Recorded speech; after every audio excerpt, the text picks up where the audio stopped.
It's so stupid, it's positively brilliant. The Brilliant Idiots Podcast. Yep, Charlamagne the God. Andrew Schultz. We are the Brilliant Idiots Podcast. And look, man, we don't got no fucking ads. That Corona shit real, bro. Yo, now I'm ready to get off. Now I'm ready to get off quarantine. Why? If we ain't got no ads, we gotta get back in these streets. We gotta get back to work. Gotta start shaking his ass. Goddamn it. We might as well start off with positively brilliant, positively idiotic. That's not what it's called. Positively brilliant or what a fucking idiot. Yeah. Basically, it's the segment where we salute somebody for doing something brilliant this week, and we chastise people for being fucking complete idiots. What did you see brilliant this week, Schultz? Yo, I don't know if it's true, but I think Andrew Cuomo got pierced nipples. I thought that was brilliant. What? You didn't see hold on, you didn't see all those pictures on the internet where he's in a white polo and he got the barbell nipple rings? No. He either has pierced nipples or he has 3 nipples on each nipple. I haven't gone down the Cuomo rabbit hole like that. I know Cuomo was sweeping the nation and everybody's falling in love with him, but I haven't checked out his backstory like that. Hey, I'm deep. I'm in the wormhole, bro. I got nothing but time on my hands. I haven't gone past him having dinner with his family when he was young. He said that when he was young, they used to have these big Italian dinners. Yeah. And he was saying that's something that people need to start doing during this time. Is have like big Italian dinners? Or big family dinners. Did he share how many times their uncle or grandfather screamed the N-word at those dinners? No. He said it was a lot of them, though. Say what? He said it was a lot of them, but he never said anything about them screaming the N-word. You think he screams the N-word? Not him, but grandfather, Italian grandfather. Yeah. Come on, bro. Yeah. Italian. Most grandfathers, I would say, most grandfathers have said the N-word. What do you think? Most grandfathers, yes. I don't know about Italians though. See, I don't know the relationship between Italians and black people. Y'all love each other and hate each other at the same time. Y'all want to be each other. Well, rappers love the mafia aspect of it, but then that's stereotypical to say that all Italians are like mafioso, though, right? No, not all Italians aren't mafioso, but all Italians are Italian. Do you know what I'm saying? Like, so not every square is a rectangle, but every rectangle is a square, whatever that term is, the opposite. Yeah, but see, like, you know what's so crazy? Italians, they don't have the worst stereotypes, but they do have stereotypes. Because you think about Italians, you think spaghetti, pizza, like all of that. You know, they have their own distinct food. I wouldn't even say that's a stereotype. They specifically have their own distinct food. They love food.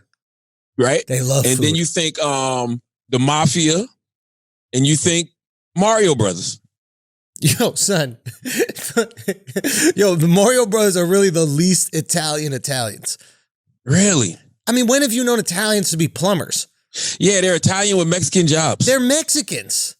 Yes. Luigi is a super Italian name, and he don't look Mexican. He's like, he kind of looks like me in a lot of ways. But Mario, when was the last time you saw an Italian wear some overalls, yo? Be honest, bro. Mario's more of a Hispanic name, but they say it Italian. Mario. It's a me, Mario. Mario. But it's more of a Hispanic Latino name. Yeah, the mushroom shit is weird, too. I'm trying to think. But the plumbing, I don't know if Italians are plumbers like that. I'm going to be honest with you.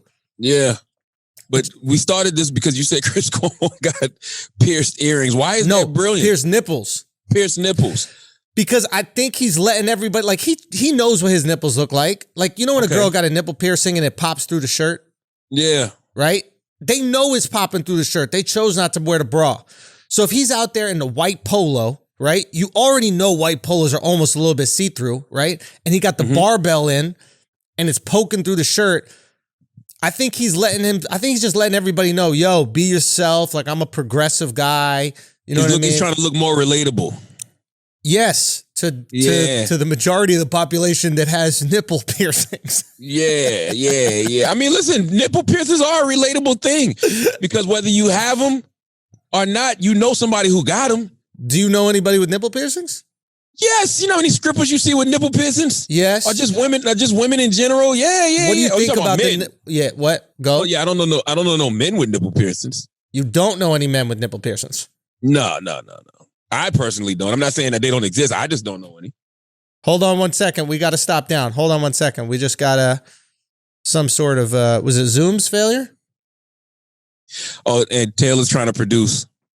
What happened? So she stopped screaming. She stopped sharing her screen so she can show us Andrew Cuomo's nipples.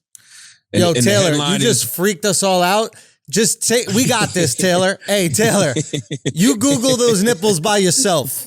Let me see. I want to see now. The headline says Andrew nipples piercings. What does it say? Andrew Cuomo's nipples piercings take Hold our on a mind off second. coronavirus. Are we still recording? We are? Okay, good. But, hey, Taylor, remember, whatever is on your screen, we are recording on our end where we're recording all this. So you can't leave Charla. Don't get Charla off the screen. He's not on the screen. I see him right here. Taylor, what I want you to do is take your computer and put it in a different room and lock it in there, and then you go watch some Ozark. Okay? That's what I want you to do, because right now we're looking at Andrew Cuomo's nipples, okay? I want you to put it back on Charlotte. All of a sudden, Taylor want to be a visual producer. There we go. Now we're back on Charlotte. Now, whatever this is, you leave it there. Don't touch your computer ever again, all right?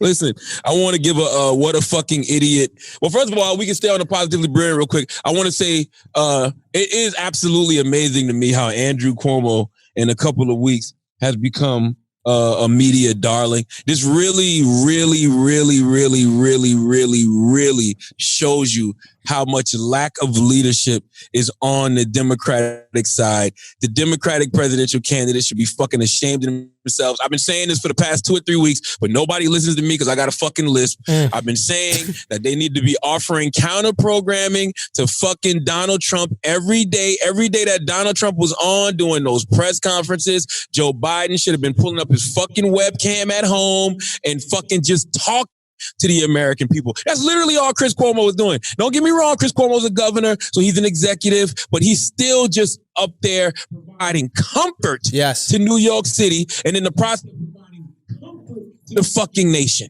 That's it. Yeah. That's it. And he has become a media darling, so much so that people are saying maybe he should run for fucking president. I told you.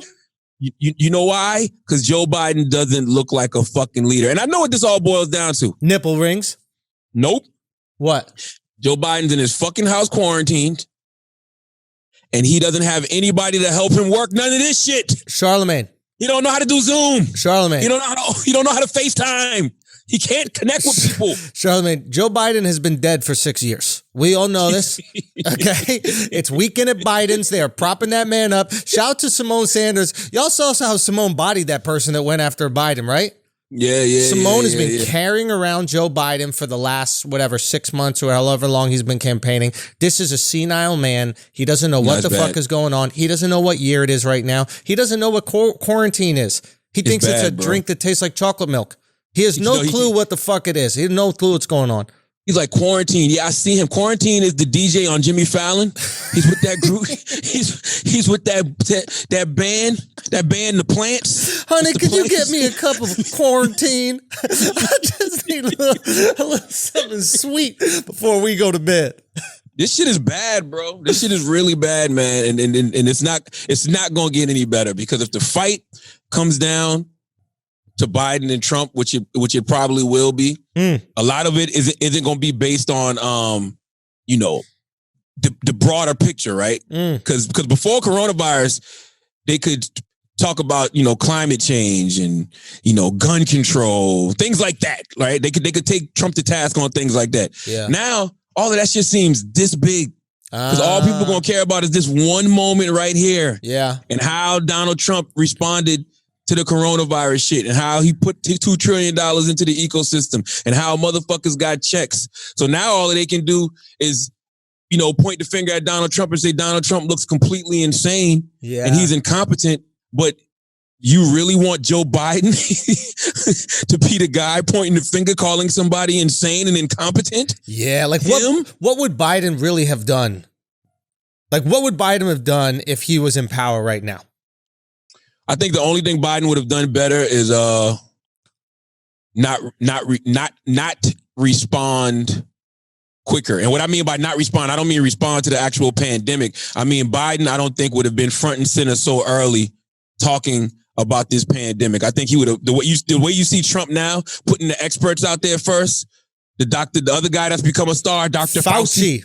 Fauci, and then it's the woman too. I can't remember the woman's name, but he's always moving out of the way and letting them talk now. Yeah. I think Joe Biden would have done that from the beginning. Therefore, Joe Biden wouldn't have took so much heat because Joe Biden wouldn't have jumped out there and said, "Oh, it's a hoax." Yeah, you know, we got it under control. Joe Biden would have just let the experts speak. But I think that this is just one of those things, man, that you can't even really put the blame on any person. Like, this is just something that's unprecedented. America's never seen this. This is out of fucking control. We've never seen this before. Dude, and it's about to get crazier, man. I was talking to a doctor last night, and I actually can't say his name because they're legally not allowed to share what's happening in the hospitals, right? They can get in trouble. They can get, like, I don't know if about disbarred, but they can get punished in some way. And he basically said this. Here's the problem, right? Right now, they're handling the capacity, at least in New York, pretty well. But here's the problem. It's going to continue to go up as the virus spreads. And then the big issue is going to happen when all the healthcare workers get it as well. So healthcare workers are there. They're in contact with these people. The little masks and shit ain't going to do nothing. They're going to get the virus as well. So then they can't be in the hospital because they could just share it with the other people.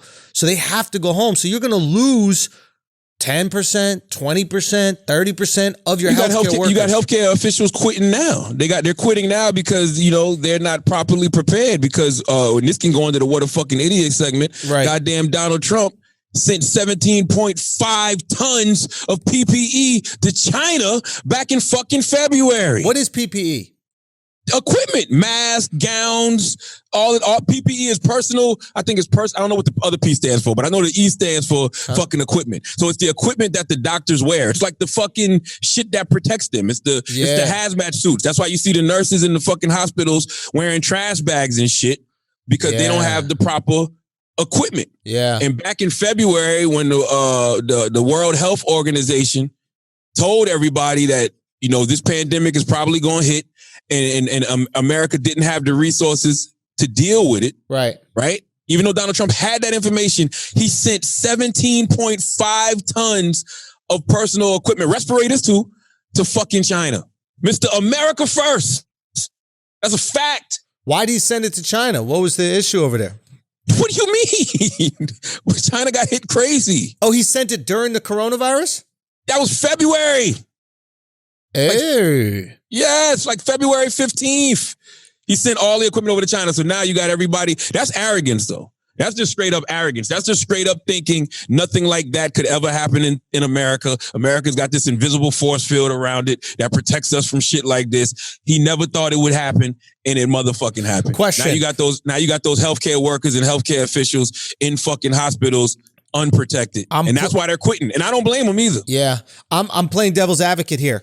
Is it possible that Fauci or one of these guys advised Trump and said, hey, if we stop the virus in China, there's a way better chance of it not spreading at the same speed to these other countries. So why don't we throw equipment to them now so they can control it before it spreads around the world? Maybe. Is that a possibility? Maybe. Because, I mean, you know, Trump did, if I'm not mistaken, he stopped all travel from China and into China, if I'm not mistaken. Right. Or he stopped all travel. I mean, do you China need into to America? stop that? So maybe.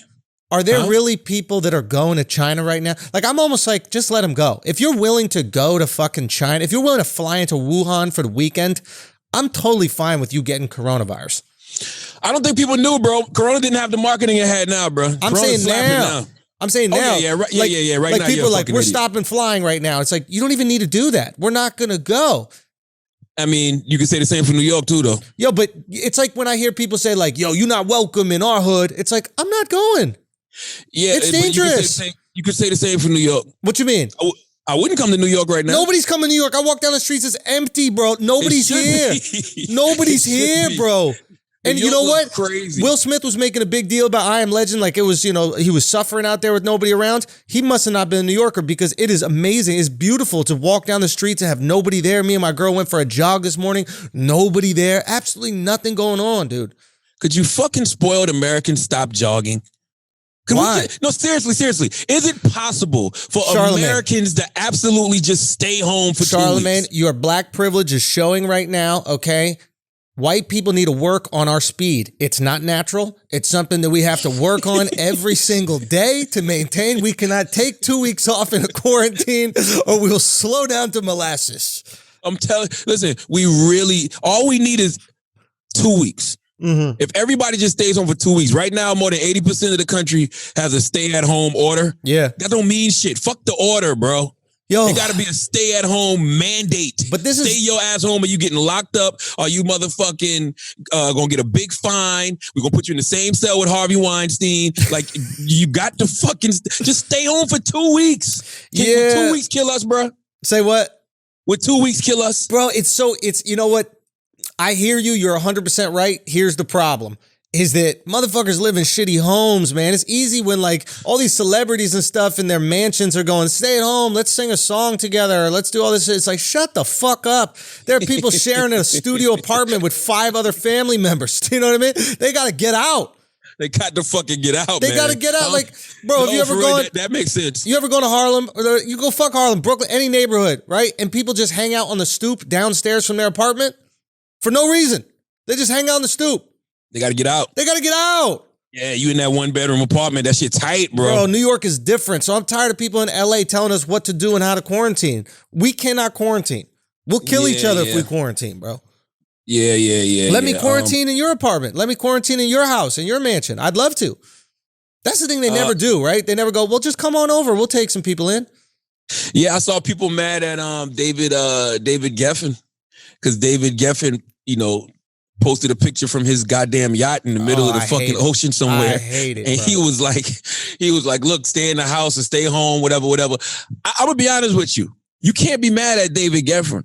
And the reason you can't be mad at David Geffen is because David Geffen played, with the cards he was dealt. And if that's his life, if he's acting his wage and his wage is on the middle of a boat in the fucking ocean, let him live his fucking life. Not everybody got to give advice, bro.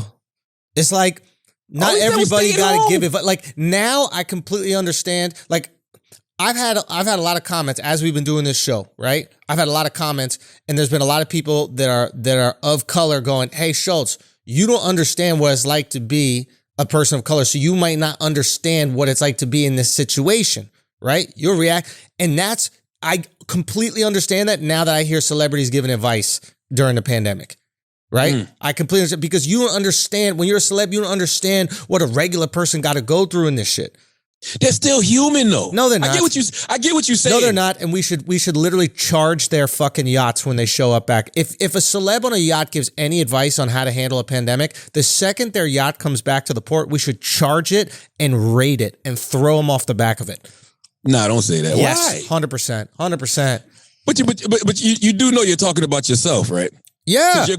You're gonna continue to grow and gonna continue to evolve in this game. So people shouldn't listen to you because you're successful. No. They shouldn't listen to certain things. Like, I'm not going to tell people how to quarantine given my situation. But all David Geffen said was stay home. He don't got to say that. It just so happened not that even he home. showed us his home. He and on a it happened yacht. to be a yacht. This motherfucker couldn't stay home. Literally, he couldn't. He was like, I need to be on the open water. Suck my dick. No, by the way, those yachts like that, those are homes, bro. Yeah, you're home, away from home, on the water. That's easy to go on that home, and then you pull up to another home. There's all these fucking What do you homes. think the Ark was? Say again? The Ark was just a yacht, bro. Son, it was a zoo What do you yacht. think the Ark was? That was the first Disney cruise. Real talk, bro. And yo, think about it. How is it even difficult to get people on the yacht? Like, all you have to say is, yo, there's giraffes. Your kid's gonna love it. Like, Bro, just come that's on what the I'm yacht. saying. That's what I'm saying. Y'all shaming David Geffen. You got to shame Noah too, bro. I think Noah people- just built. The only difference between Noah and David Geffen is Noah built his goddamn yacht from scratch. He did build it from scratch, and David He built Geffen it had from fucking Mexicans do scratch. it. That's it. And was out in that goddamn sea with all the animals having a good motherfucking time. Do you think he was having a good time? Do you think he was just scooping up elephant shit the entire time? Nah, I think he was having a ball because you got to think about it, right? If Noah's anything like me, Bro, right? Was Noah the first Tiger King? Tiger King. Listen, you know how I know Noah was having a good time? How? Because if Noah's anything like me, Yeah. he likes to be right. And that's a big W, bro. Noah, what Noah was telling them motherfuckers was a big W. Just think about the heat he caught for that shit, bro. Yo, it's true. And think about like how excited he was every time it would rain and how disappointed he was it wasn't the final one. Ooh, I don't think it was raining at all though. I think it was a drought for a while. Oh. If I remember the story correctly, it was a drought for a long time. Yeah. So he started working. Everybody would walk up to him when he was building this shit like, yo, you fucking tripping. You know, whatever they say, you fucking idiot. Look at this. Yeah. They probably was laughing at him, you know. I was about to say taking pictures, but they had no phone back then. But they was just calling people to come over and look at this stupid motherfucking Noah. You know what I'm saying? And then when this shit started raining and wouldn't stop, there was nothing better than Noah getting on that goddamn boat, that ark with 2 penguins.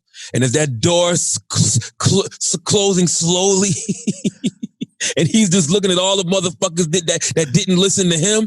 Oh, man. Yeah. I know Noah felt like a king, bro. He absolutely did. He brought his family on though, right? I don't fucking remember. I think can't so. believe he's the only one with a boat. That's another thing about that story. He didn't have a boat. Don't disrespect him. He had an ark. Ark. But I can't believe he was the only one with a boat. Like there has to have been someone else with a boat that just was happened to be like canoeing that day. And then the water came and he was like, oh, it's lit. And then he survived. You know the word yacht derives from the word ark? Keep going. Yeah, ark was, I forgot what language it was, but ark is a word that it's actually pronounced yark. And by the time it got to fucking America, people didn't know how to pronounce yark, so they said yacht. Are you making this shit up, bro? It's brilliant idiots, baby. That's what we do. It's brilliant idiots. It's brilliant idiots, baby. That's what we fucking you never do. you never said who your positively idiotic was. Oh, I gave it to Trump. Brilliant. I want Trump. One was Trump for the fucking sending the shit to Florida. But No, also to China. Pastor Rodney Howard Brown. He's also a pastor in Florida, man. Like, I believe in God so much, but I also believe that faith without works is dead. Right. So even though you can have all the faith in God in the world, you have to work to actually submit your will to God and do what it is God wants you to do. I don't believe in people who like constantly sin every single day and do things that they know they're not supposed to be doing every single day, but think they can just go to God and pray for repentance. God is going to cover me. I just think that's some bullshit. And that's what Rodney Brown essentially did, because Rodney Brown was still having church service, and he claimed that the power of prayer would make the coronavirus go away. Right. And he claims he did the same thing with the Zika outbreak. And he actually got arrested for unlawful assembly in violation of public health emergency rules. And I think that was the right call because he's a fucking idiot. You know what I'm saying? You can't bring thousands of people into a church at a time like this and then use God to say that to question them and say, hey, if you have faith, you won't catch this disease. Question. Yes. Why do religious people, you know how they're like, God will send you messages, right? Yeah. Why do religious people seem to be so skeptical when God sends messages through the government? Right? Like they'll look at a bush. They don't believe in government. You know what I'm saying? Yeah, but like they'll look at a burning bush or some shit and they'll be like, ooh, that's a message. You know what I mean? Or like they'll see the Virgin Mary in like their rice and beans and be like, oh, that's a Virgin Mary. But when the government's like, yo, stay home or you're gonna die, and everybody else is gonna die, they're like, that's definitely not a message. Why is that? Because they don't believe in government, number one, and they don't think that the government officials are submitting their will to God. They think that the government officials are relying on their own understanding and their own power. And I agree with you 100%. I believe in God, but I'm also going to listen to the CDC. Okay. Yo. And if the CDC tells me to social distance and the CDC tells me to stay the fuck home, I'm going to stay home. Yeah. It's just common sense. Like that's why I said faith without works is dead. You have to work, on protecting yourself during this crazy time. It's the same way you wouldn't go raw in a woman if she told you she had herpes or HIV or AIDS. I mean, I wouldn't use a condom either. Really? If a girl says she has you wouldn't AIDS, sleep with her at all. Yes. Yeah. You would avoid it. Unless, of course, you got herpes too. Or, you've done your research to herpes and you know that you can like, I guess, fuck between outbreaks. You know what? I don't even really believe that. What, you don't believe in herpes? No, I believe in herpes, but Oh. like the fuck between outbreaks thing, it just seems like something a guy would make up so he could still get pussy while he had herpes. You're not. The moral of the story is you're not going to chance it. We're not risking it. Like if you got Yeah, herpes, you're not you got risking it. herpes, you know? Yes. And I don't think that that's that big a deal. Herpes? No, like not risking it. No, me neither. Like That's think your about choice. it. We're not going outside right now so we don't get coronavirus, and most of us ain't going to die from coronavirus, right? It's going to be 2 weeks where it sucks. Herpes, you have for the rest of your life. Herpes is way more devastating than coronavirus. In terms of like, Really? yeah, you don't think so? In terms of like your sexual life? Herpes has. I don't think herpes has a mortality rate though. Like there's nobody. I've never heard anybody dying from herpes. I mean, your dick dies. Nah. Because then who are you going to fuck? Just a bunch of other people who got herpes?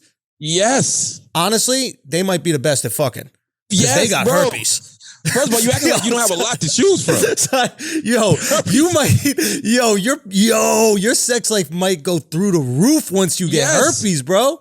1 in 3, bruh. And you could raw because it's like, we already got herpes. Like, what are we worried about? What's that dating site where you can remain anonymous?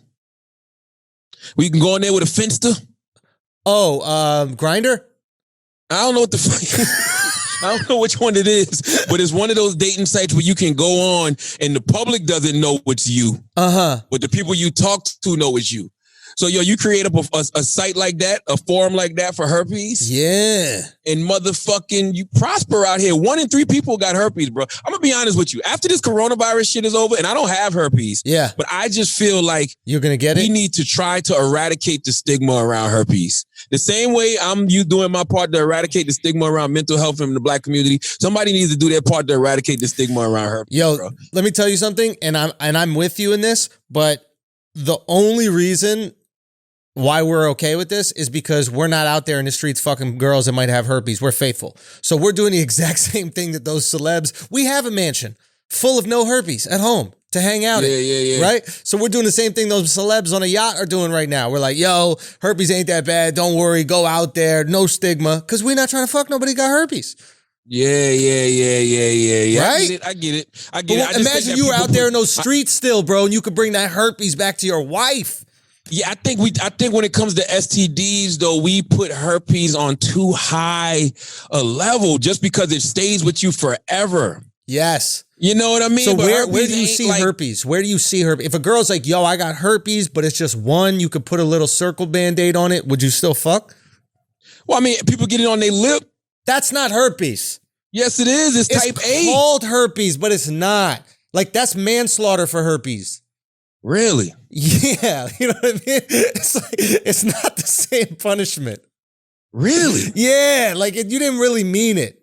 By the way, if you kiss me when you see that goddamn cold sore on my mouth, That's on you? that's on you, bro. Yeah, you had a That's on choice. you. You had a choice. If you're That's- growing you're the out your fucking pussy hair choice. to cover your fucking herpes, that's different. You're disguising it. You're not giving me a choice. Can beards cover cold sores? No, I mean if you're growing out your pussy hair, but beards might be able to. No, I'm just thinking about that. Can beards cover cold sores? Maybe. You never seen James Harden with a cold sore, bro. Say what? You never seen James Harden with a cold sore? Oh my God. And I know all the pussy he's gotten in his life. He's encountered a herp or two. Oh, dude, he loves the strip club. Yeah. Interesting. Do you think people are still hitting the strip club now during Corona? Nah. Well, you know what? Strip clubs in certain areas are still open, but nah, strip clubs are done. Strip clubs not essential. Them shit is pretty much closed most everywhere. How does it feel like knowing your job isn't essential? Don't you like really put things in perspective? I thought about that. I did think about that. A lot of people who, well, first of all, I'm happy that I have an essential job, but I did think about people who probably thought their work was really, really important. Like who? I was just thinking about this shit the other day, man. It was someplace Activists? that was closed.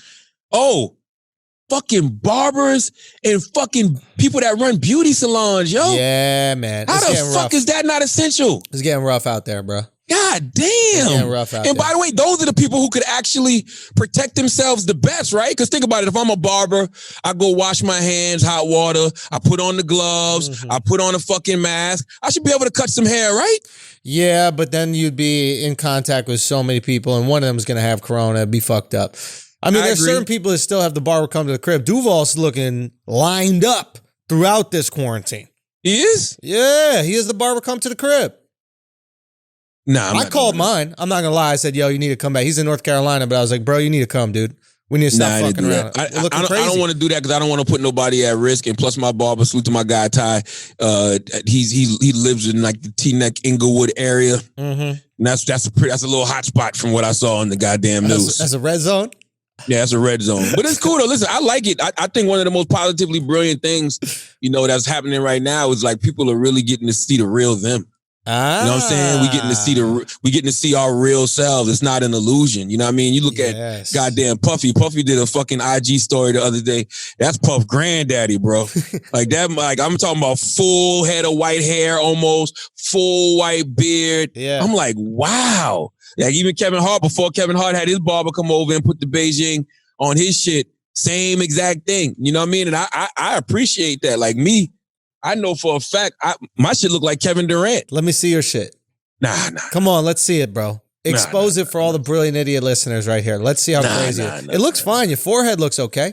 Forehead looks amazing, but my hairline is social distancing from my forehead. So my hairline starts like right in the middle of my shit. Like my hairline acts like my fucking forehead got corona for real, bro. And like they have no Come on, choice bro. but Just to take be it in off. Let's contact see. with- Nah. Real quick, just for a second, dog. Come on. What are you worried about? You can't even see. Can you see? If you just I take definitely the got the whole Kevin thing Durant off. shit going. I'll never tease Kevin Durant ever again, bro. Why? You really feel it right Well, now? no, I will tease Kevin Durant. I'm gonna tell you why. My shit was bald for a mad long. Yeah. So the way my shit mad grows long. in is wild. That's my favorite unit Kevin- of time is a mad long. Nothing. Kevin Durant has hair. All Kevin Durant got to do is brush his shit. My shit look like this because I don't have no fucking brushes in the house. You have 3 girls. You don't have a single brush? Now I'm talking about the OG wooden joint. You know what I'm saying? Yes. Not a brush like that women use. And my wife got the wooden brushes, but them shit too fucking hard. I need soft bristles, B. Yeah. I told my wife order me a soft bristle brush the other day, and she gonna look at me and say, "You just happy you got some fucking hair on your head." I need to see it, dude. Just take your fucking hoodie off, man. You're Charlamagne the God, bro. Nah, bro. Most dangerous morning show in the world. No, I'm not ready. Live to do life that. dangerously right now. Take that hood off, okay? Expose it. Nah, because I don't want it to herpes me on the internet, bro. What you mean? You think that they're gonna make fun of you on the internet? It'll be that meme that lives forever. You can never get away from it. Are you- you know what I'm saying? You give them one little shot thinking it's just us. You know what I'm saying? And our brilliant idiots tribe. And next thing you know, 10 years from now, I'm still on the internet looking like that. Like, I need to see it, dude. I don't want to do that to I need myself. to. How does it look though? It looks like Kevin Durant with no fucking hairline, bro. It looks like Kevin Durant receding like a motherfucker. Don't give me a person. Give me an object. Like, does it look like someone dipped your head in sprinkles? You ever seen a worn tennis ball? You ever walk to a tennis court? Like if you walk to a tennis court, like just like you know how you see like pieces of gum just chewed up in corners and shit? Yeah. Like walk to a tennis court, you'll see an old tennis ball somewhere on that fucking court. Yeah. That's how my shit looks. It's bro. patchy. It's not patchy, it's just worn. It's worn. It looks worn. I got to see a little bit, dude. Just show a little bit. Bro, come on. It's just a little bit. Just show a little bit. Let's see. Here it is. Hold on. I'm looking on the big TV. Okay. You got the side. I mean, I think you got hair, bro. Let's just see it. I didn't say I didn't have hair. I'm just saying it looks like Kevin Durant. I got just pull corona the whole curls, thing off bro. the front. Let's just pull the I whole got thing. corona curls. I got corona curls. Look. Corona. Come on, maybe it's actually better than you realize. Maybe you have body dysmorphia, like you know those girls that they think that they're fat but they're really skinny. Maybe That's not gonna you work. actually have a full head of hair, but you have whatever works for Lizzo is not gonna work for me, buddy. You're not gonna gas me up. Yo, bro. Listen, Nope. Charlamagne. I just took a look. I think you're 100% that bitch, bro. Like, I think you really, listen, I think you 100% that bitch, bro. Like, you might have a full head of hair and you don't know about it. You know what, though? I was getting those PRP treatments from Dr. Natasha Sandy. But see, the thing was, I would never let my hair grow to actually see if it was working. And now it's growing. I'm not gonna lie. I had a couple bald spots right here. Them shit. I think you You know got to that- show us just for a maybe next a week. fraction Maybe- of a second, so we could see the growth, man, so we could be on this journey with you. Because I remember you being completely bald. Now the hair is starting to grow in, right? Everything's starting to fill in. The high tide is coming. The return, the resurrection, if you will. We're coming up on Easter. The resurrection of Easter. Charlamagne the God's hairline. I got you on Unstoppable. Easter. Post-corona. Say what?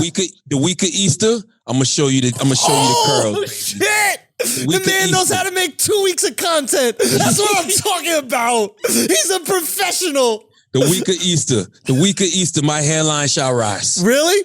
Yes. All right. But the no week of barber. Easter. No barber, nothing. No You just got to barber, let no the barber. hairline I'ma be give the it to you hairline. just like this, baby. Fresh out the grave. Fresh Fresh out the grave after 7 days, all right? I'm going to give it to you, baby. Bring back that Okay. thriller. How long was Jesus in the grave? I forgot. 3 days. 3 days. 3 days. So fresh after 3 days. Why 3? These are the questions I have. Why 3? I mean, if God could have risen him right away. Yeah, you got to build a little anticipation. You think? You got to build a little anticipation. Come on, that's a big deal. Resurrection of Christ, come on. I'm not just going to pop back up the next day. You want to appreciate it. So you're saying God wasn't into like binging? Nah. He wanted you to wait a little for next episode. Appointment viewing, baby. God was he's like, y'all gonna come every Sunday, and I'm gonna surprise you with a Appointment viewing. midweek drop. God is good at that, bro. It's the same thing with Noah. Like, nah, you're not just gonna build this ark of me. I'm gonna let you build this ark from scratch. We're gonna get the real build up. So when you shit on these people, you're gonna appreciate it. God don't give you what you want; He gives you what you need. He gives you what you need. And what we need is that validation of shitting on people sometime, God damn it. And that's what Jesus did too, because Jesus told you I was coming back. He said, I told you I told you that my God is a mighty, mighty God. Oh, you don't believe? Okay, watch this. And that's what they did. They killed Jesus, and Jesus had to show him. He had I to told show you I him. wasn't playing. Now you got to watch your back forever. Imagine that. Imagine you kill me. And I tell you that my Father is God. And when you kill me, I'm coming back for that ass, right? And then you do kill me. Then I return after 3 days and don't even seek revenge. Now you got to watch your back forever. Do you think that there were a few people that were looking at Jesus after he came back, and they were like, "Well, if your dad's God, like he couldn't fill in your hands"? Whoa. Do you think All that right. there was a little skepticism? Okay. All right. I want to salute everybody. Was that too crazy? I want to salute the positively brilliant people I think who there are have been conspiracy theorists using their back then. power Okay, go. to fight this fight this week. Okay. Jay-Z and Rihanna, they combined and gave $2 million for coronavirus relief. Huh? I said it's amazing. Yeah, salute to them. Salute to Questlove. He's giving money to this food bank. The food bank is COVID-19 NYC hub. Okay. I donated some money to them because that's another thing I was sitting around doing, right? I was like, you know, a lot of times when we think about being productive, we think about us. Yes. What can I be doing 100%. to be productive? My mind always says, how can I be a blessing to other people? Yes. To me, that's a part of being productive as well. You know what I'm Yeah. saying? So that's why everything that I'm doing in my life moving forward, or even everything that I have going now, is helping to empower other people. But when I was sitting around the other day, I was like, you know what?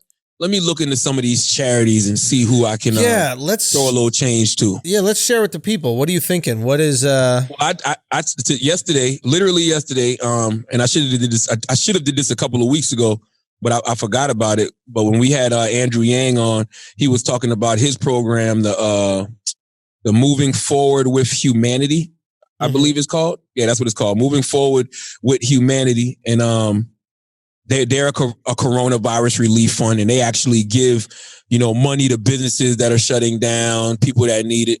So I donated $5,000 to them. And the only reason I'm saying the number is because I actually said it on the air with Andrew Yang. So I did that yesterday. And I donated money to the Questlove's food bank organization yesterday as well. right? Because Questlove's organization is providing, I don't know if that's his organization, but the company he's promoting is providing lunch for kids that aren't in school. And, you know, that's really like one of their only meals of the day. Right. Yeah. Yeah. I mean, I think it's great. I think it's great to like find the right thing to help. There's a company that I was talking to, a couple guys I wanted to kind of support what they're doing, and they're basically, it's the hashtag is in my scrubs. They have a GoFundMe account as well. You can find it in my scrubs as well. And what they've basically done is when I was talking to that doctor, a lot of the hospitals are taking on more staff, right? And some of the hospitals just aren't feeding them appropriately. They don't have the ability to feed them appropriately. Some of these hospitals aren't paying the overtime that these workers deserve. And we thought it was really important. Well, this company thought it was really important. They asked me if I could talk about it on different podcasts, et cetera. And to make sure that like these health workers are getting good meals and they're eating as they're doing this is one thing that they shouldn't have to suffer through. So what they did is they partnered with like local delivery service options. Like right now they're doing a thing with DoorDash, but currently they're doing something with Green Serve. I'll get the exact one. But basically the idea is you work with local restaurants that are struggling. You get them, you raise money, we get them, all the proceeds or all the money, everything comes in, goes into these local restaurants, buys meals, and they're delivered to these local hospitals that are helping people. And it started in New York and New Jersey, and they want to branch out to San Francisco, possibly other cities in the country, and maybe other countries as well. But the whole idea is like, make sure you can get them food, and not only them, they're looking at ways that they can get the families of the healthcare workers food as well, because as these healthcare workers are at their job 12, 14 hours a day, right? There's nobody for them to maybe feed their family. They can't go grocery shopping. There are things that create tons of difficulty at home. So we're trying to ease that a little bit. So you could check that out, man. Again, the hashtag is in my scrubs, and you can donate money there. And these are legit guys, man. And they're trying to do whatever they can to help out. And they're like, the worst is yet to come. It's going to get bad in the next couple of weeks, because I think middle America, it's about to hit. And yeah, it's gonna hit them red states, man. It's gonna hit. I don't know. I was talking to Chris about that this week. I don't know what. Yes, salute to that website, and go to COVID. I want to give the website for Questlove's joint too. It's COVID-19 Food Hub NYC, and Andrew Yang is moving forward with humanity.com. But now I absolutely agree with you. I do think it's gonna get worse. The only reason I don't think it's gonna hit the rural areas crazy is because people are so spread out there. Right. Not so dense like a New York City, you know what I'm saying? Or even when they talk about the spread in Louisiana, we forget Mardi Gras was in Louisiana. You know what I'm saying? Yeah. So Mardi Gras was from like, I think January 6th to February 25th. And I saw them giving the mayor a lot of shit saying that, she should have canceled it. I think it's the mayor of New Orleans. And she was like, how would I know to cancel it? And that's the truth. Back then, January 6th, I was still on vacation on January 6th. Right. I didn't get back in the States till January 9th. Yeah. You understand what I'm saying? Yeah. So if you was in New Orleans and you was at Mardi Gras from January 6th to February 25th, you was living your life like it was golden. You know what I'm saying? You didn't think that there was a goddamn invisible enemy out there fucking us up. Yeah. What do you think? I don't know if it'll necessarily run through rural areas the way it's doing a place like New York. Yeah, it'd be difficult like because Louisiana. Yeah, there's less social interaction. There is less social interaction, but I think Wyoming got one case. Yeah, but I went to Wyoming. Wyoming one feels death, like I think. I don't know. New York now. Like there's just it's hard to see people. That's why everybody's so friendly when they see someone else, because they're like, finally, you were isolated out there. And in any situation where you're isolated, it's going to be hard for shit to transfer. It's tricky, man. It's tricky. What do you think? Have you given any thought to, and maybe this is our deep dive, have you given any thought to life after Corona? How this is going to change things, how this is going to change the way we interact, the way we live? Like, what are the greater repercussions of this beyond what we're experiencing now? Taylor, hit the fucking drop. This is the deep dive. Yeah. Yes. This is all I've been giving thought to. Life is not going back to normal, because I believe Schultz that normal was an illusion. I don't believe normal. I don't believe what people call America, what people say is normal in America. I don't think America was ever normal, because right.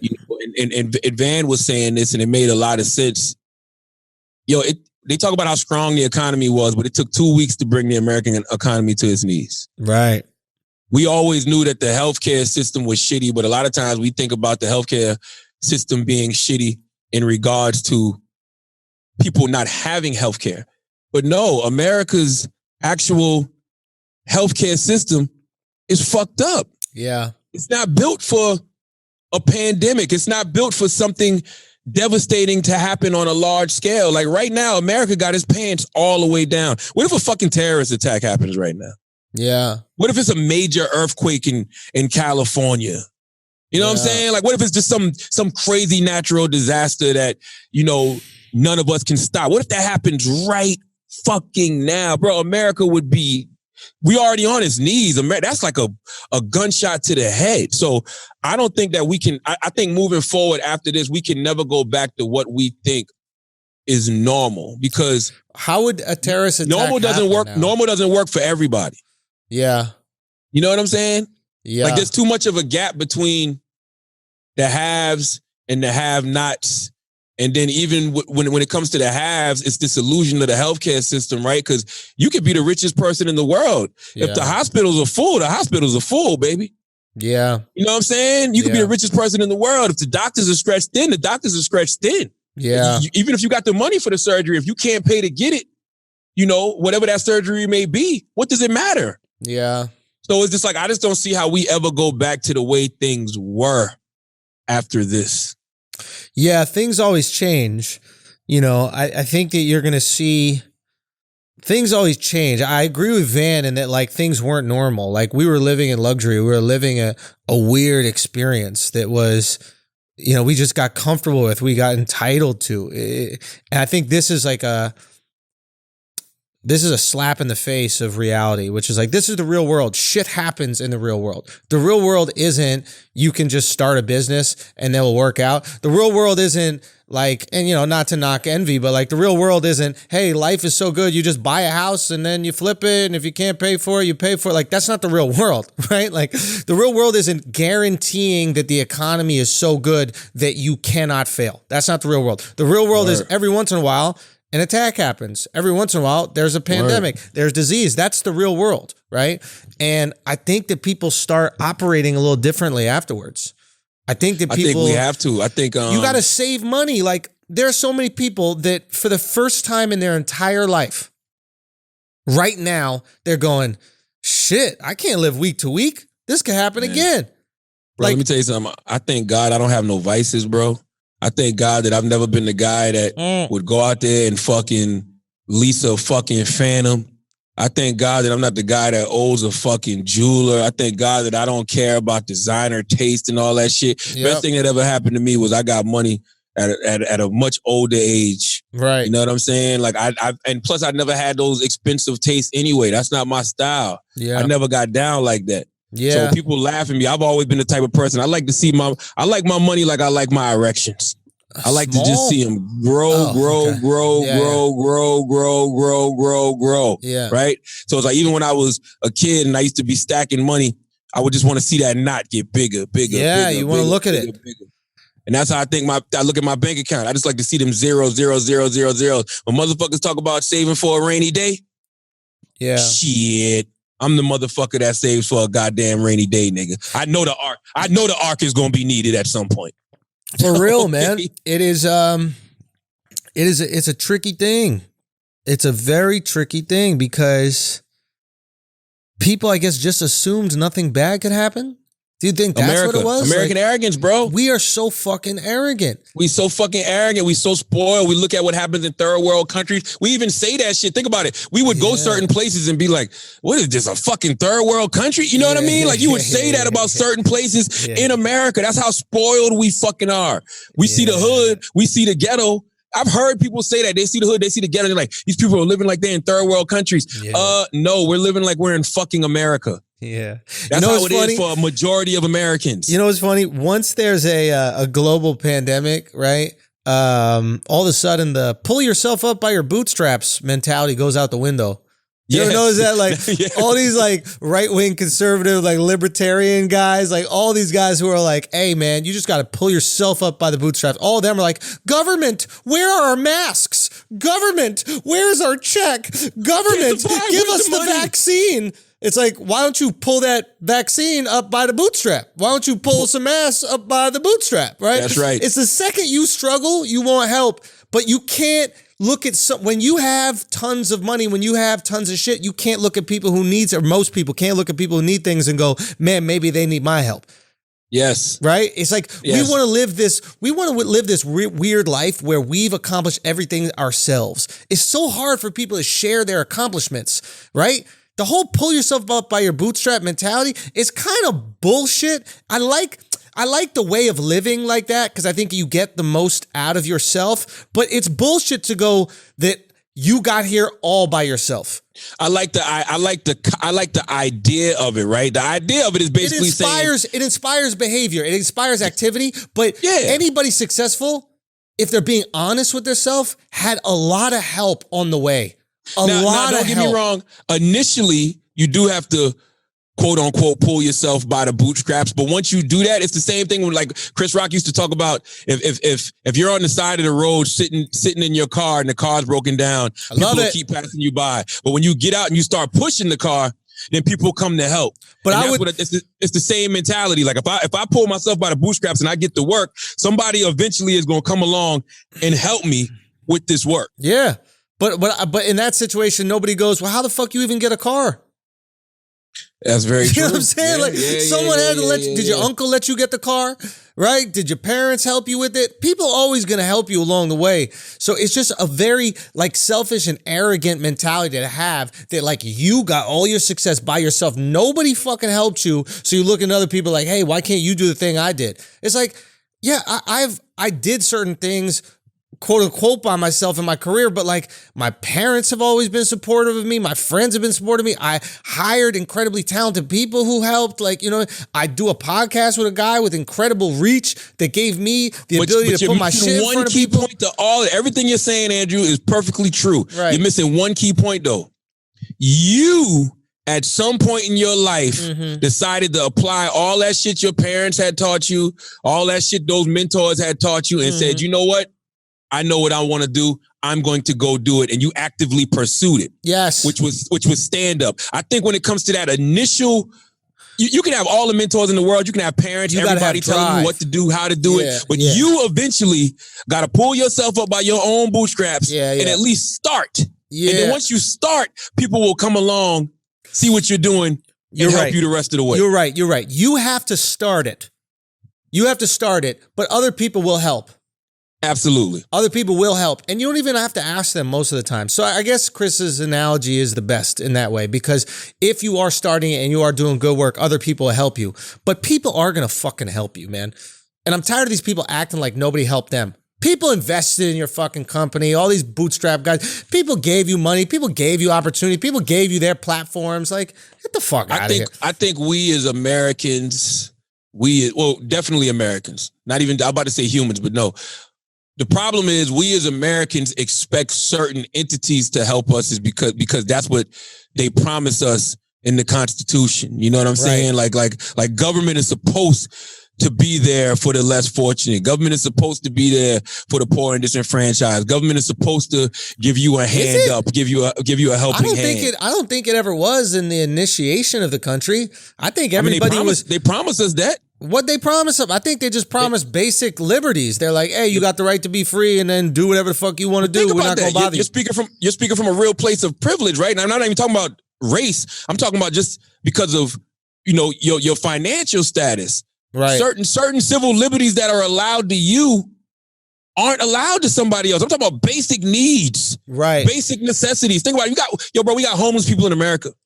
We got people in America who don't eat.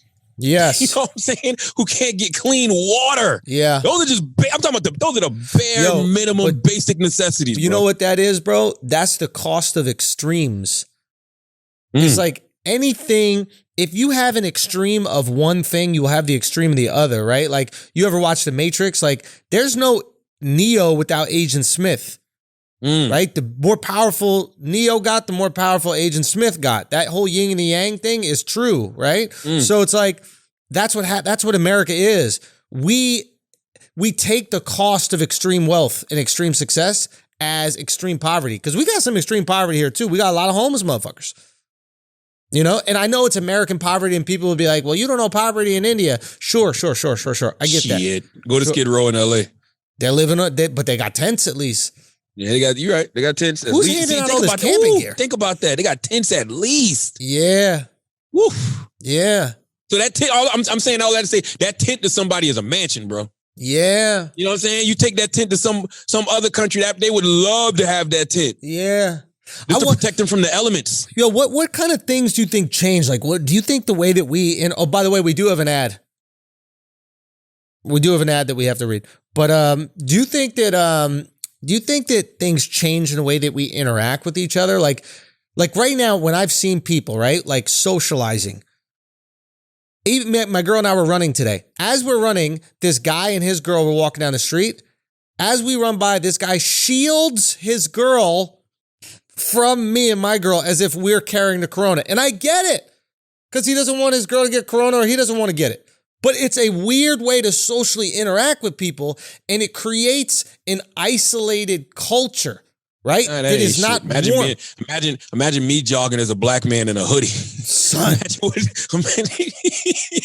Yo, the crazy part, true story. Jogging, hoodie on.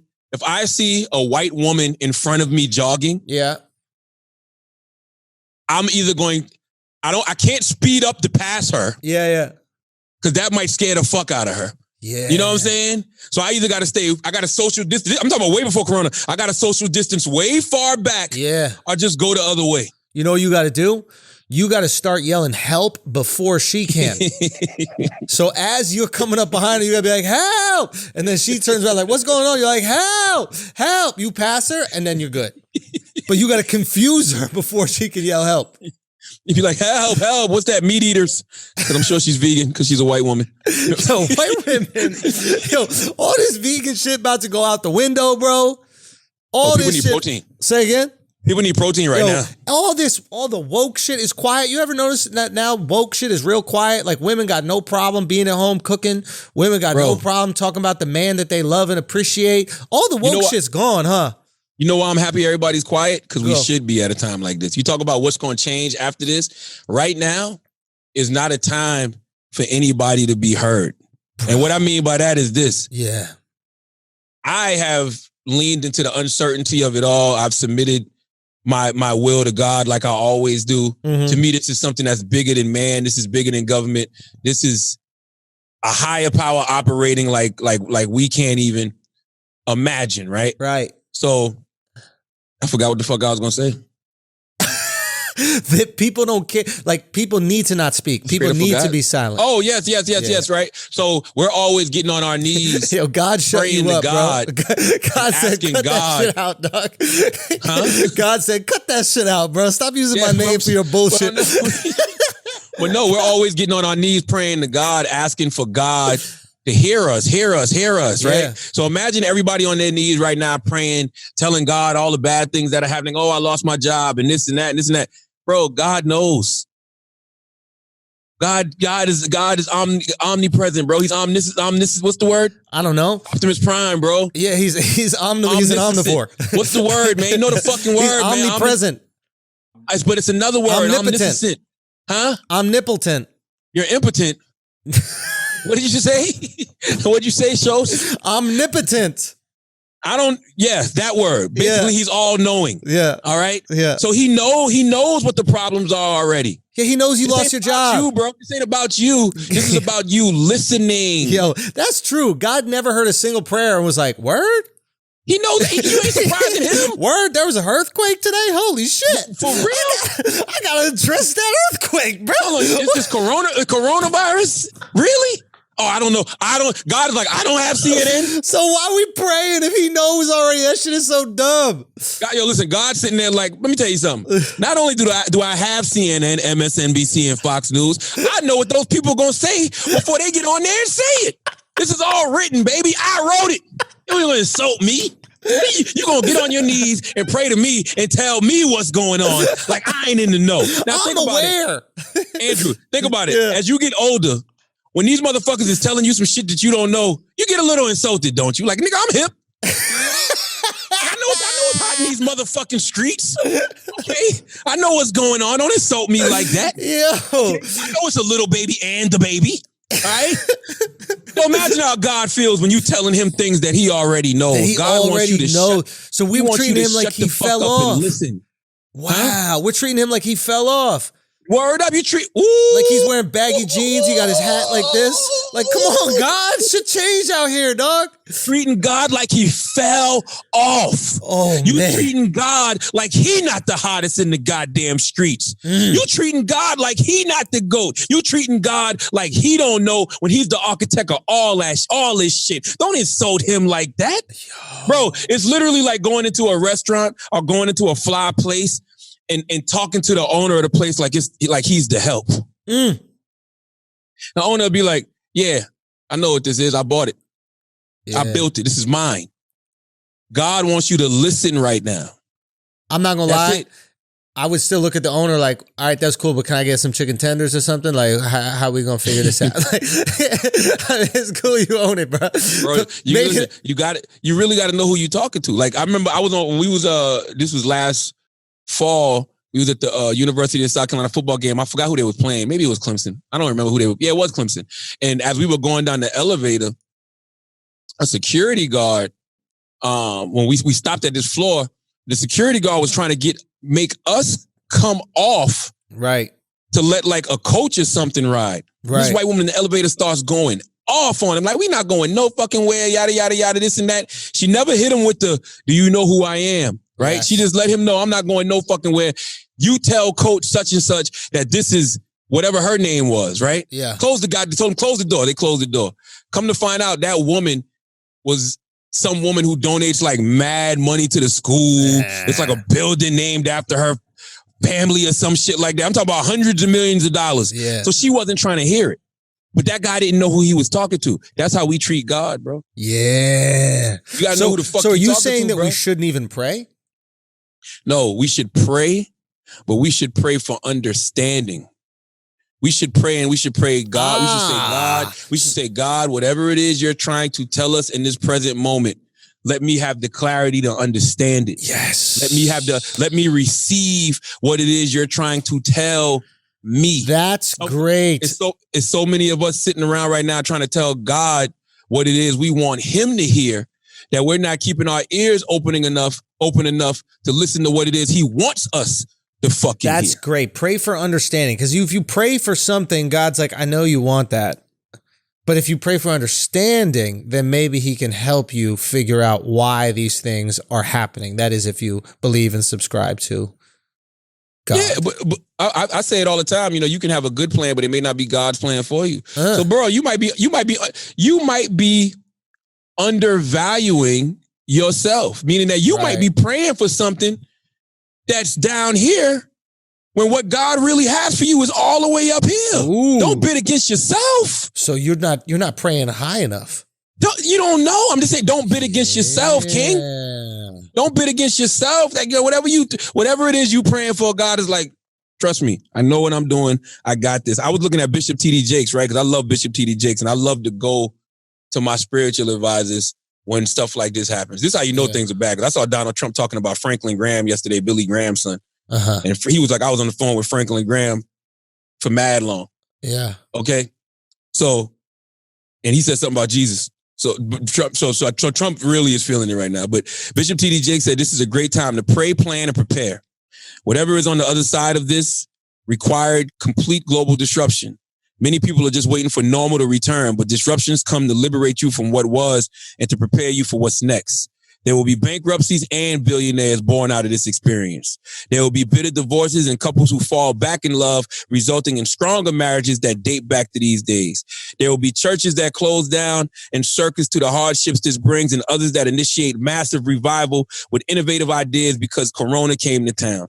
There will be leaders who win the hearts of their people by fighting for their best interests, and there will be others whose cowardice or narcissism will destroy the equilibrium of your organization. And he says a warm hand will reach out to the family or a bitter tongue will destroy it. Both will attribute to the virus. Which one will you be? Give that some thought as you look out the fence at a world shaking in unprecedented ways. That's Bishop T.D. Jakes. And I totally agree with him, man. I totally agree with him. You got to lean into the uncertainty of this whole situation. I mean, that's all you got. You can't, and that's really all you got. This is totally out of your control. And I think from this point forward, we should all live our life like that. You know what I'm saying? Like, things are not really in our control the way that we think they are. We're here by the grace of somebody. Yeah, you just control the things you can. That's all I've always tried to do in my life. Control the things you can, and then not value the things you can't control. Say again? And you got to have the wisdom to know the difference. That's the serenity prayer. Ooh. God grant me the serenity to accept the things I cannot change, courage to change the things I can, and the wisdom to know the difference. I knew Can't control this, baby. I knew I was onto something. Great deep dive. You want to pay some bills? Because I got to pee. Yes. Nothing changed here, brilliant idiots listeners. Doesn't matter if we're in the studio or in the basement. Charlamagne has to go pee. All right, guys. Listen, we know what's happening to your homes. It's happening to all of our homes, okay? They're starting to get a little dirty, right? Maybe you don't have the cleaning lady coming through. Maybe you don't have a cleaning service coming through. You got to make sure that your house is spick and span during this quarantine because, frankly, you're going to be in it. You're going to be in it for that whole month. They're saying May now. Shit, it might get longer. Who knows? Now, here's the problem. How is it that most cleaning products can make you feel so dirty?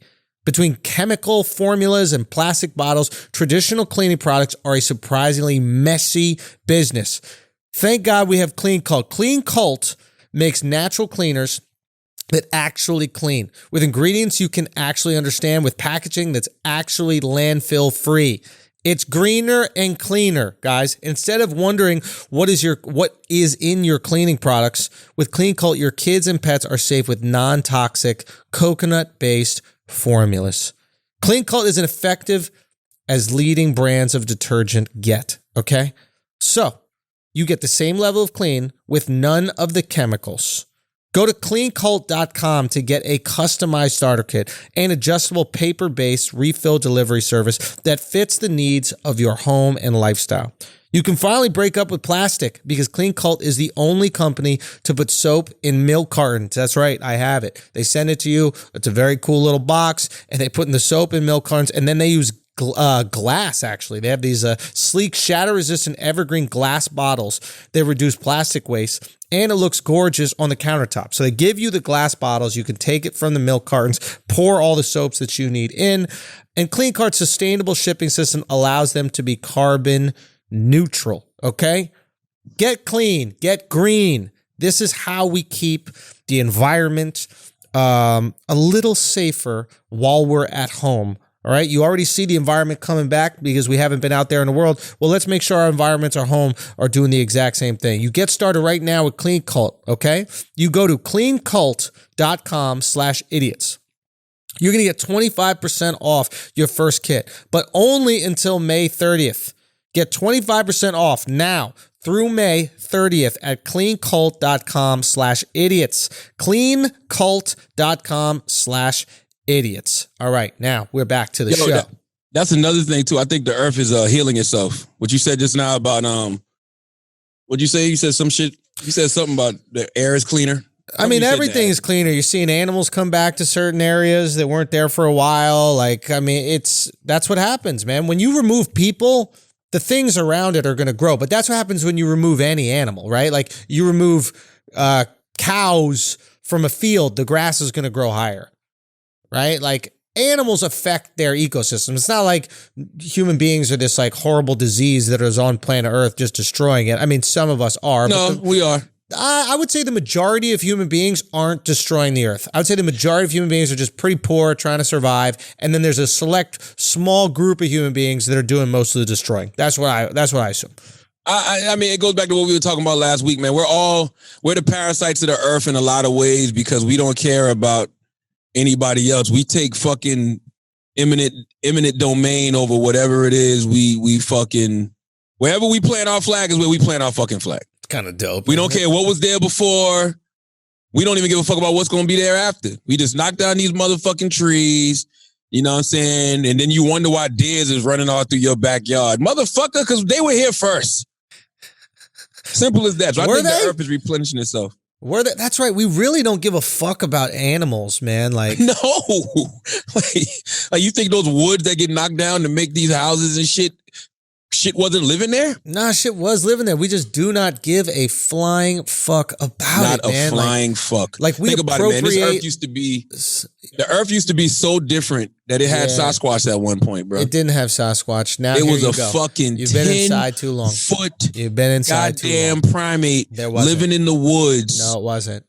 because America used to be a much different place. Then where are the skeletons for it? Why do we have skeletons of fucking dinosaurs? We don't have any Sasquatch skeletons? I don't know, bro. Maybe something fed off to maybe. I mean, listen. Maybe something fed off to Sasquatch bones. Maybe Sasquatch bones are tasty as fuck. That's possible. Maybe It's once them shit. possible. Maybe people wait on them shit to die because that meat is tasty as a motherfucker. So them animals be in there dining. Let me ask you a question. People haven't fucked for like a month, right?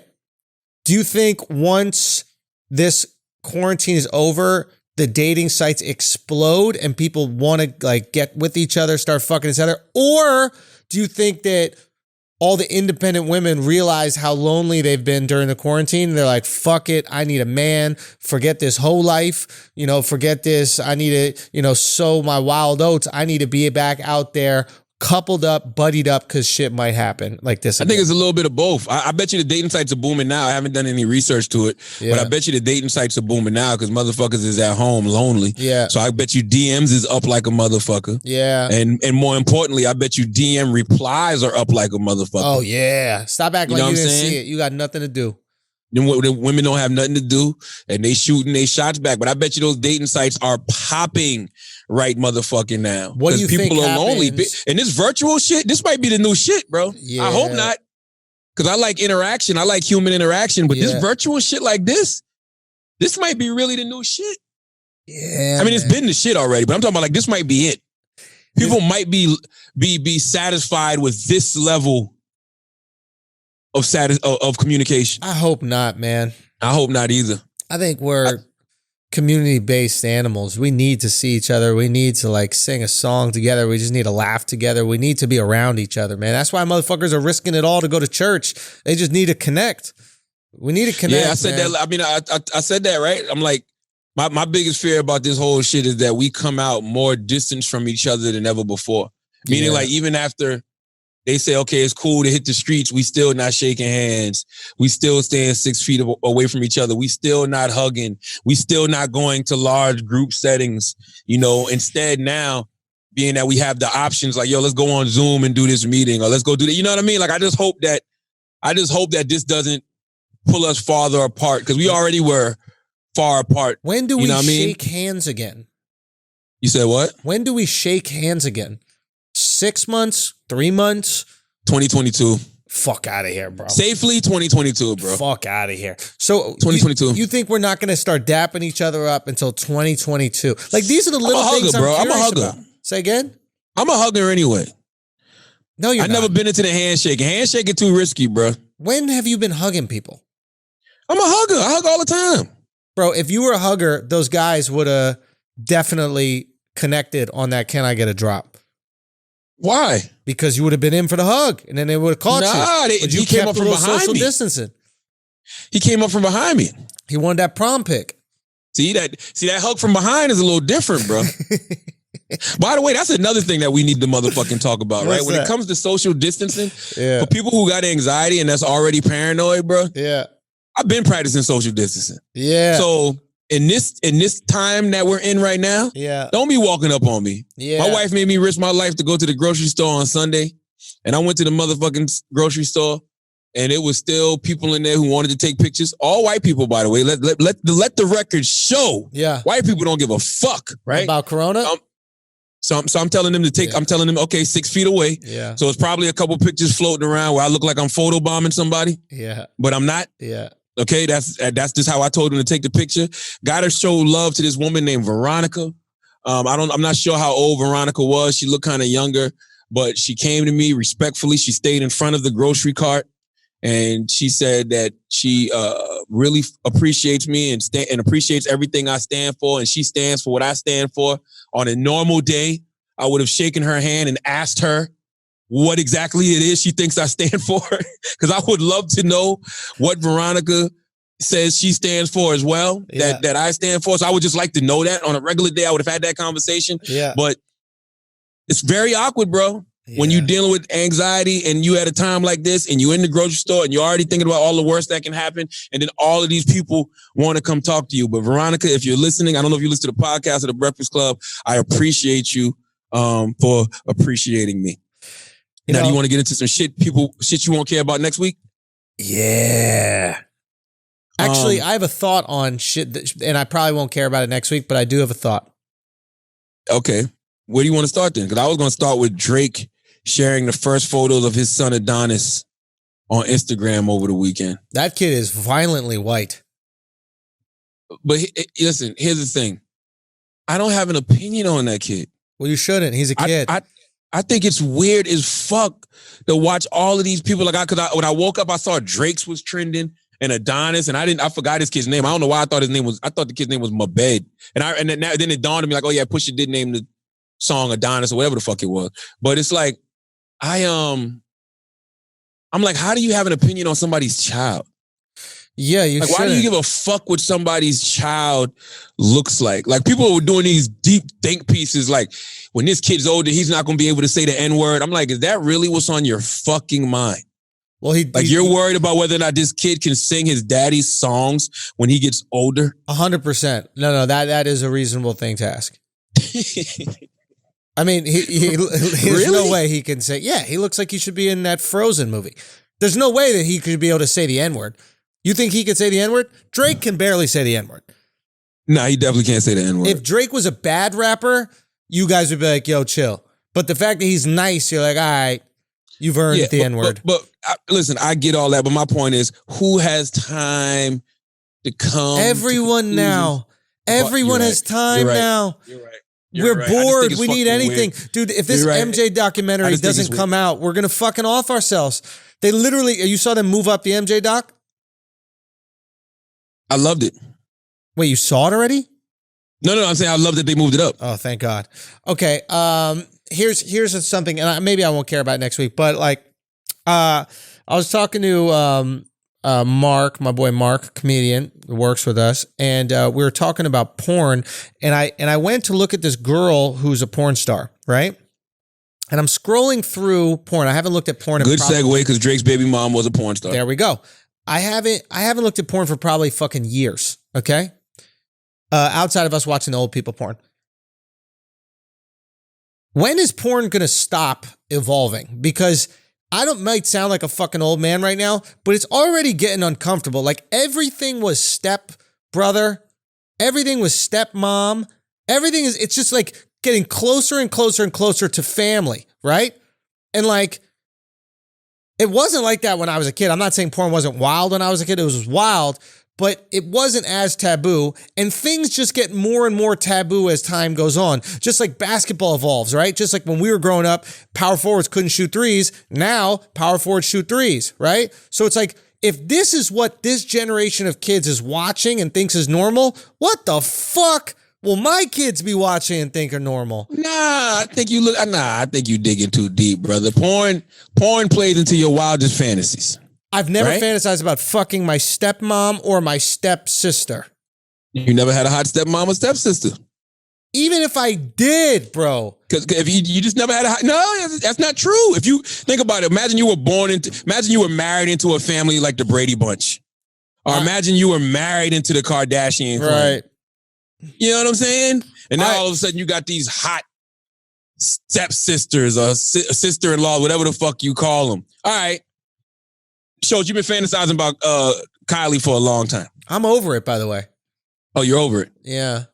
So who do you think is hot right now? My girlfriend. Oh, okay. All right. Well, imagine your girlfriend was your fucking stepsister. Okay. Imagine at your age right now, Greg gets married. I don't know how the fuck that would work. I don't know what the fuck. How would that work? I don't know how you get a stepsister. How you get a stepsister? Your parents remarry.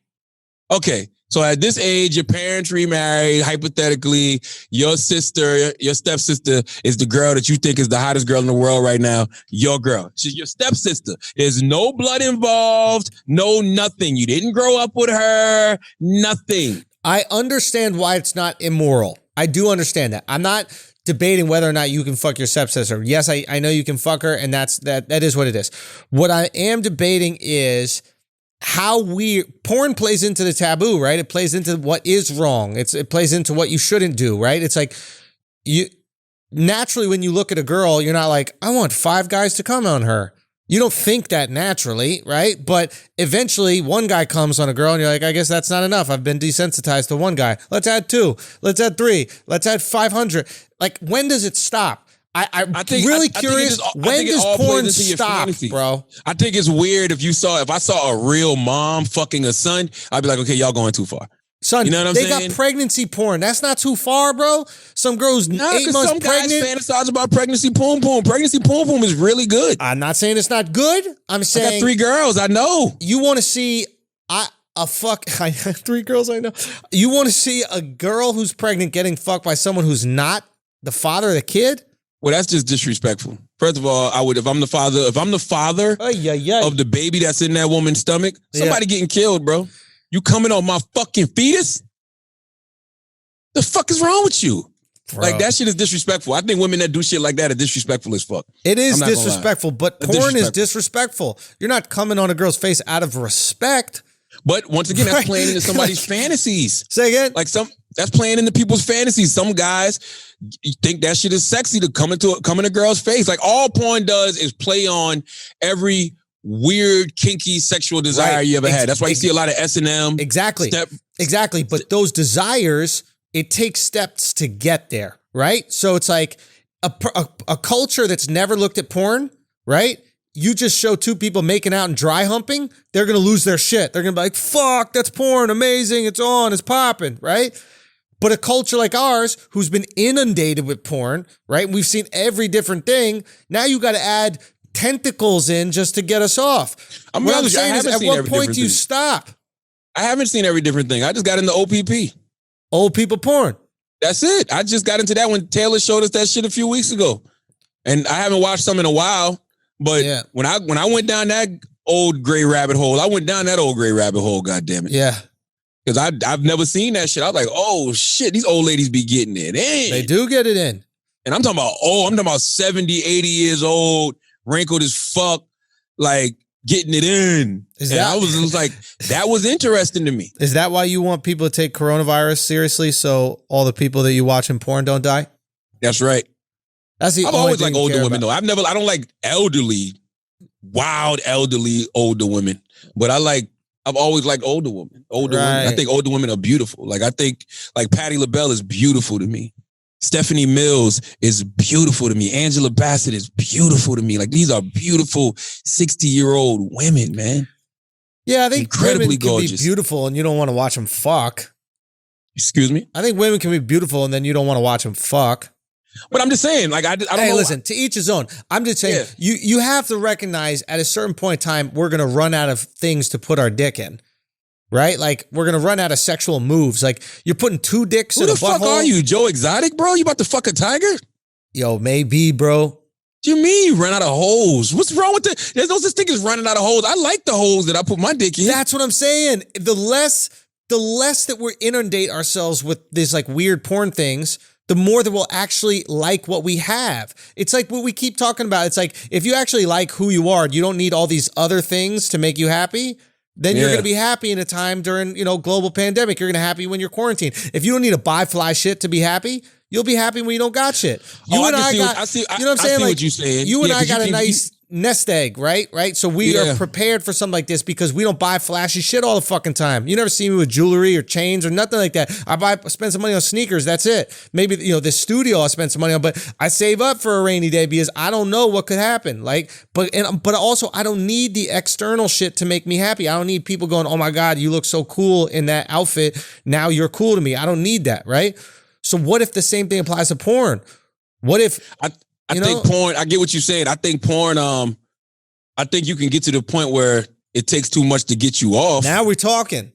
You know what I'm saying? Now like, you don't want your brain to go there. Now we're talking. Yeah, but I mean, if you fucking sitting around watching porn all day, jacking off every fucking day, it probably does take you a little bit more to get hard. It does. It takes a little bit more than the average bear. It does. Get a nice little woody. Yeah. So then that's the issue. I get what you're saying. I just think that eventually we're going to have a conversation and go, okay, we've done enough porn.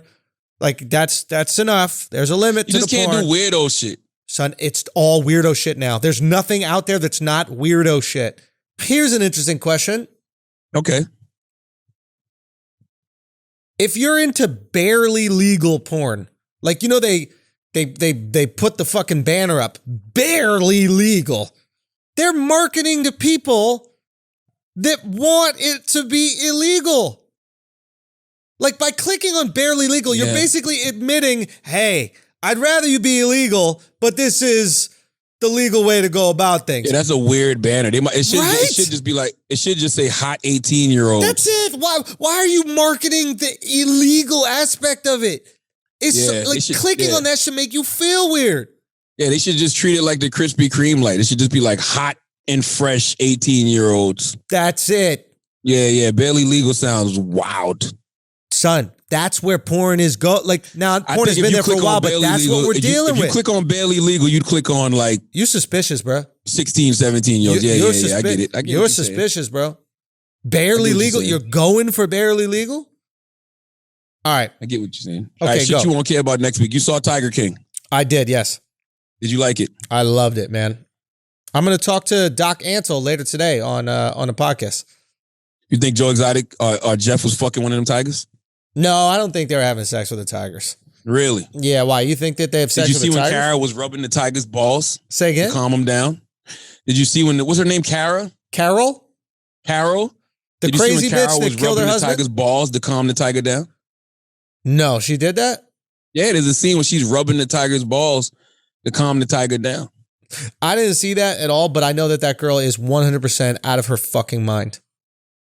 You don't think it's weird to have that kind of relationship with animals, bro? Yeah, it's very weird to have the relationship with animals. You're missing something inside, and you need an animal that's going to love you unconditionally and not judge you for your past, transgressions. I don't mind a dog or a cat. All animal people are weird, bro. If you are obsessed with animals, you got a little something missing in there, bro. I've never met a person obsessed with animals that I looked at and I was like, yep, they're okay. 100% okay. Nothing wrong with them.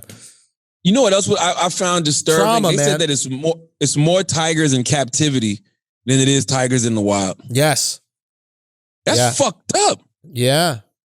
Like, let the tigers go, bro. Why you fucking keeping tigers captive? Because society used to suck when tigers were just walking around. Where the fuck have you been when tigers are just walking around? Son, I haven't, but India was probably way worse when tigers were just walking around. And now that all the tigers are gone, people are like, oh, bet I could take a nice little walk. Everybody was shelter at home when the tigers were around. Those tigers probably were never bothering no fucking body. But tigers are probably just like cats. You leave them alone, they leave you alone. Bullshit. Cats out of nowhere just slap you in the face. Well, every now and then a tiger might do that. But why are you in a cat's face? Bro, we live in this amazing life where there's like no more animals around because we fucking killed them all. But before that, when animals were everywhere, shit sucked. It fucking sucked. For who? Say again? For who? For people. I don't believe that. You don't believe that? Why do we have coronavirus right now? Because Chinese people can't fucking leave animals alone. They got to sell them in every goddamn market. I'll tell you why I don't believe that. Because if that was the case, then why do white people go out of their fucking way to be around the animals? Because white people are bored and they need purpose and identity. So they become an animal person or a vegan or one of these other things. They don't have an identity to tap into. They just need something to do. I think Joe Exotic fucked that tiger, bro. Joe Exotic absolutely had his dick in the Frosted Flakes box. He would only fuck the tiger if it was straight. He would fuck Tony the tiger, just not Tanya. He'd fuck Tony the tiger and he'd be like, that dick is great. Listen, what if you make a cereal called Frosted Fucks with Joe Exotic on the front cover with his dick in Tony the tiger? I think I can think of another word that you could name that cereal.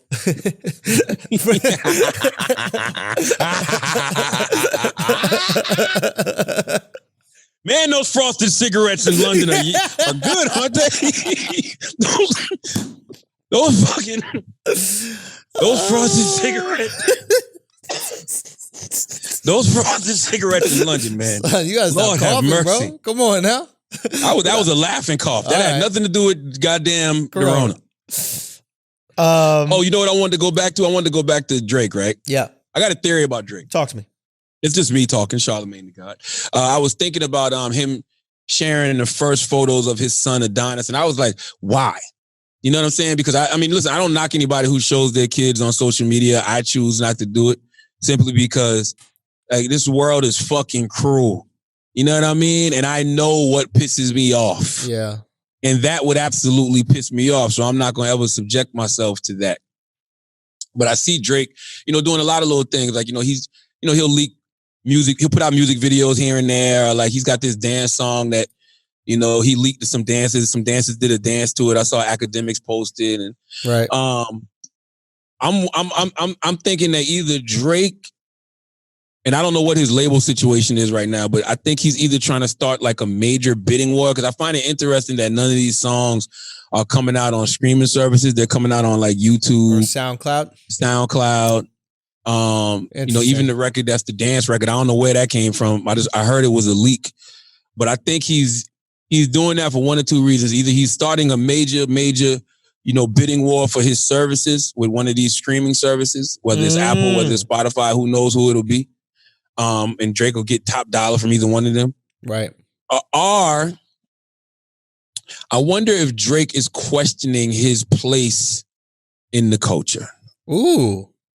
Talk to me about that. I wonder if he feels like his relevancy is slipping. Ooh. Which is not, by the way.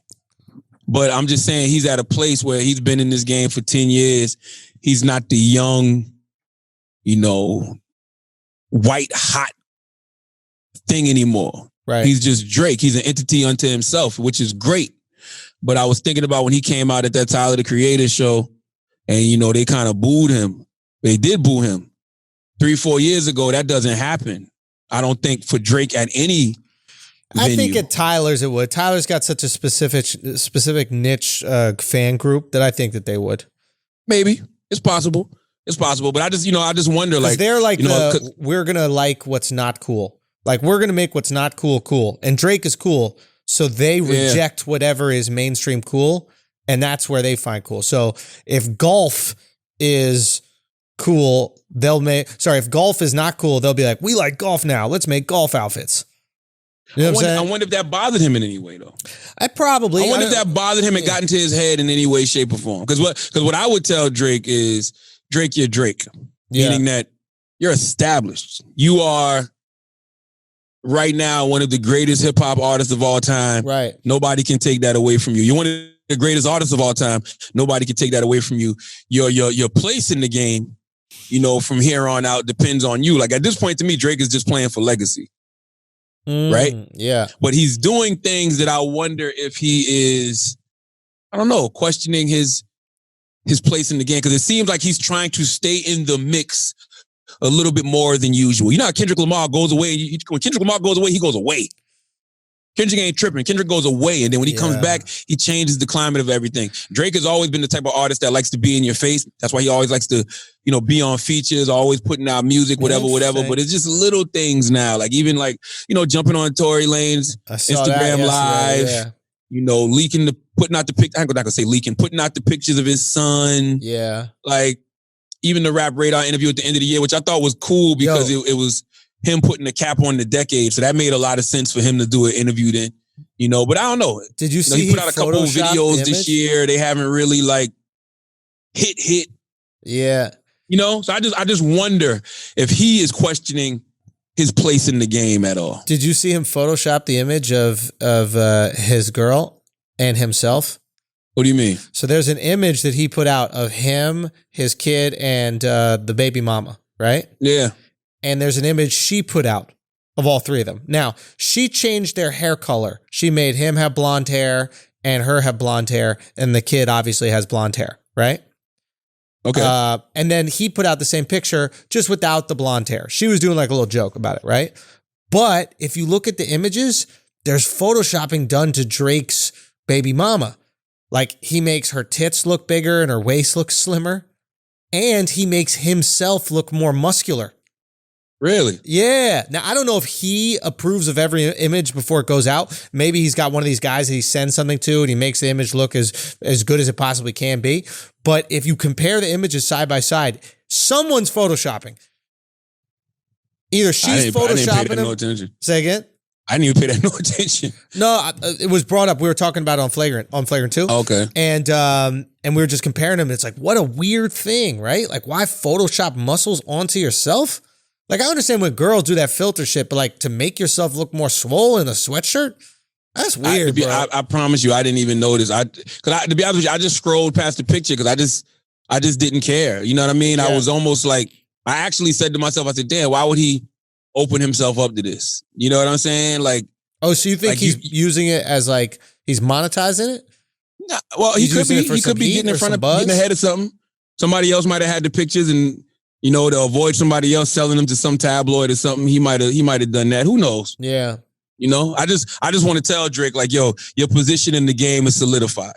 Right. You understand what I'm saying? Like, you are a legend. You know, you're Drake. Like, Yeah. you're good. You're playing for legacy at this point. And if I was him, I'd lean more into the TV stuff now. You got Euphoria, you got Top Boy. Like, Yeah. it's much bigger than music with Drake at this point. So that's all I want to say. Let's do some Ask an Idiot, man, because I got to get on a fucking conference call. Sounds good. Where the Ask an Idiots at, Taylor gang? Taylor, you can walk back in the room. Shut up. They're in there. They're on the. You have to keep going down on a dash. First of all, don't talk to me like that. I know you lonely and shit, but don't tell me to keep going down. Look. What the fuck is wrong with you, Taylor? You know I'm what? over my dad's house. Stop. Yo, what? You said what? I'm over his house. That's disgusting. At a time like this, you do not know who that man been in contact with. Do not try to play me. Could you please leave that man's house so he can get back to his fucking family, Taylor? Jesus Christ. All right. Ask an Idiot. At JP Fortuny says, what is the one thing a person you would give up if it meant you could never catch corona? The one thing or person I would give You up. would give up. So I would never catch corona. I'd give up Chris Moreau. God damn. Jesus Christ. I'm keeping my guy, Chris, man. Why would you want to give up Chris? I'll just fucking with you, Jesus. Chris. He probably brought it into the country. You notice that Chris did go on vacation and immediately afterwards we had a fucking global pandemic. You noticed that, right? And he knew it was coming. He knew. He Took it called it like a serious. motherfucker. Took it He serious. did. You know what? Call the fucking government. I think we got them all. We know we know this shit started. Nah, man, I'm not giving up. Like, what do you want me to give up? I'll give up fucking bread. Sure. Something like that. But I'm not giving up any people I love or any people I work with or anything like that. Nah. If we got to get corona, we got to get corona. That's how it works. Yeah, I'm pretty cool on it. I'll tell you. I can't think of nothing I would give up. You know what I'm saying? Like, if corona was like some super fatal disease, if the mortality rate was like through the roof, Then would That's you give up different. Chris? that's different. Then would you give up Chris, though? At Wave and Dingle, asking an idiot. What'd you say? Oh, I didn't hear what you said. What'd you say? What'd you I say? said, then would you give up Chris? If the mortality rate was high? Nah, I got some people I'd get rid of before Chris. Ah, fair enough. Yeah. Sorry, Paige. Wave sorry, and Dingle. Paige, you gotta go. Nah, I keep Paige. I keep Paige. All right, go. Depends how fatal for Paige, though. Like, I'm just playing. I love Paige. Wave and Dingle says, how would you spend your stimulus check? Wave and Dingle, I'm gonna be honest with you. Charlamagne and I are not getting stimulus checks. Nah. I'm glad you think we are, though. Yeah, that means that we're, we men still of the seeing people, eye to eye bro. with the people, baby. You know what I'm saying? We better the people out here, bro. Just talk to us. Wave would say he would get really good headphones so he wouldn't have to hear his girl complaining. That's good. Oh, this is a good one. At Candace Cyril, we're doing Ask an Idiot. Says, what is something new that you guys have learned during this quarantine?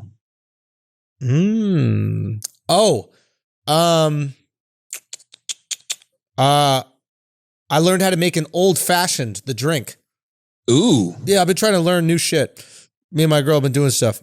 And we try to like theme nights around the food. So like If we're having Italian, we're going to Italy, baby. The wine's got to be Italian. We'll cook up some spaghetti and meatballs, everything through it. You know, we're locked in the house, but we can be outside the house in our experiences. So yeah, we learned how to make an old fashioned. That was pretty cool. Yeah, Kanda, I haven't learned anything yet. I'm still learning, but I promise you, when God reveals to me what it is I'm supposed to get out of this situation, I shall share. At rest Posenegg says, which is a better motivator, praise or criticism?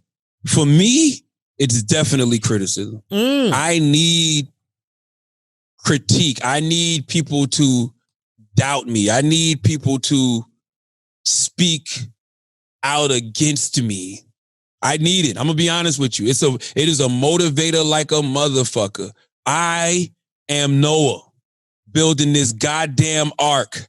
Okay. And when I'm telling people it's raining and they telling me I'm out of my fucking mind, when it starts to rain, when the rain comes, I don't gotta say nothing. I just close the motherfucking ark door and let them fucking drown. Yeah. So yes, I need criticism. I have performed better with people telling me that I ain't gonna be shit, that I'm not gonna do shit, that this not gonna work, that this ain't work. I perform better with the criticism.